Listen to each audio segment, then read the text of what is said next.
Today I'm going to show you how to make a nursing cover. It's a really quick and easy sewing project, and it is just perfect for nursing mothers. This type of a cover actually has multiple functions, so you can definitely use it as a nursing cover. I love that you can just slip it over your neck. It has full coverage. It's going to get your back and your front. And I love its flexibility that you can even stick your arm out of the top if you need to have a free hand to do something while you're nursing baby. You can use it as a car seat cover. It can cover your whole car seat. And it has an opening at the top that you can still get access to the handle and everything you need there. You could also use this in grocery carts. I know none of us are really doing that right now with our babies. But if we can ever get out of quarantine and have life go back to normal and we use shopping carts like we used to, then these are perfect for that too. You can just set it in the cart and stretch it over the sides of the cart and then put your baby in. To make this nursing cover, you'll want a really stretchy knit fabric, something that's super lightweight and will keep baby safe and keep it from overheating. And so my suggestion is to use a rayon spandex or cotton spandex. Those are my favorite fabrics for this project. You'll also need matching thread, scissors, sewing pins or clips, an iron and an ironing board, and if you'd like, you can use hem tape, and I will show you how to use that and tell you where to get it. You'll find the free pattern for this on my website. I have that linked in the description, so you can go there to get it and check it out. Once you have your fabric cut, you should have 2 mirror images of the pattern. Put the fabric pieces together with right sides together and line up the sides. You'll want to pin or clip the sides together and then sew them with a 1/2 inch seam allowance. Once you have your side seams all sewn, you're going to take your nursing cover over to your ironing board and you're going to fold the top part of it down about 1/4 inch. And you're gonna iron that in place. And you're gonna do that all across the top.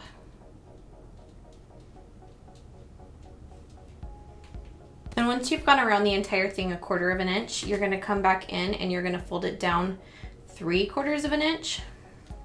And then you're gonna iron that in place too. So you can use a ruler or a seam gauge or whatever you have.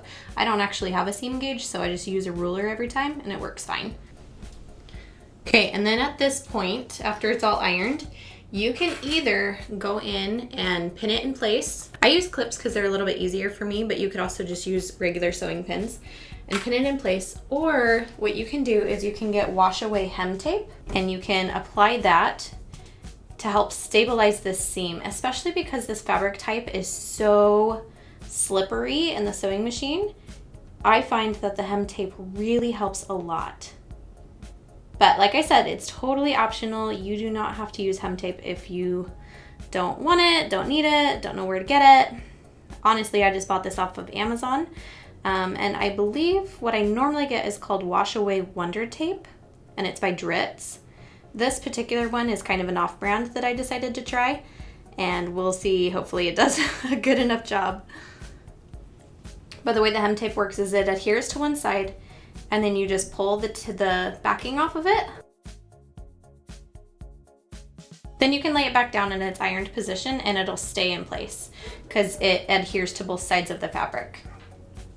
And you'll just want to do that all the way around the top. And once you have everything ironed in place and either hem taped down or clipped or pinned in place, you're going to take it back to your sewing machine and you are going to top stitch it that 3/4 inch. Now I'm using a twin needle because I feel like it gives a nicer look, but it's not necessary at all.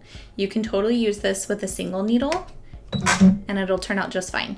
I'm using a stitch length of 3.5 because it'll help the threads stretch a little bit more. And my sewing machine says not to backstitch with a twin needle. So I usually go back in and tie knots in the end after I'm done sewing. You could also put a dab of fray check on them and things like that to try and keep it from coming undone.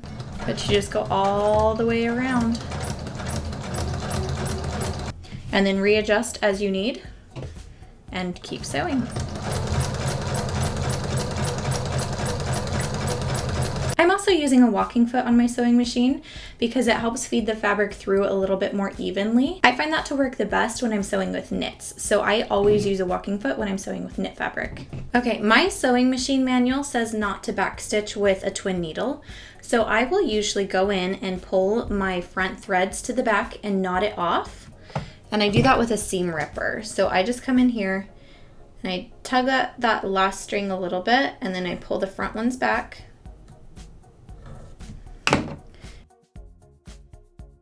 Then I just knot it off a few times. Now, if you're using a twin needle to sew this, because we're using a knit fabric, you want to make sure that you get a stretch needle. That'll help your knit fabric not get tears or holes or punctures in the seam line. And after that's knotted off, you just trim off the excess threads. I'm going to sew back over this first bit just about to here, and then I'm going to decrease my stitch length. All right, I'm decreasing the stitch length now to about 0.8. That'll just help secure the seam a little bit more.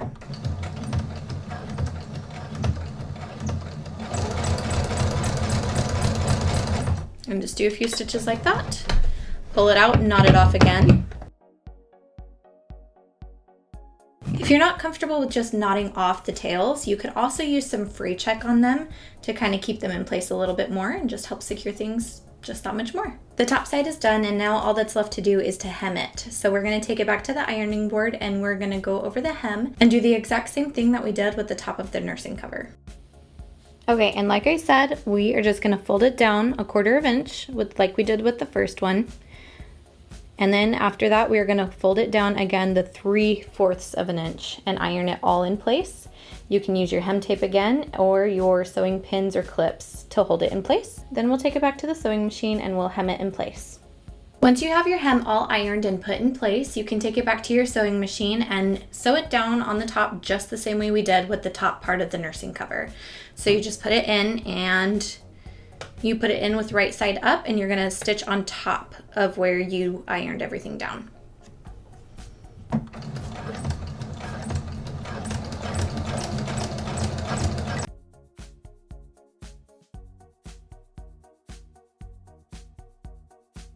And the nursing cover is done. It's ready to be used or gifted. These are perfect for baby showers or for gifts for your granddaughter or your daughter, whoever is having a baby.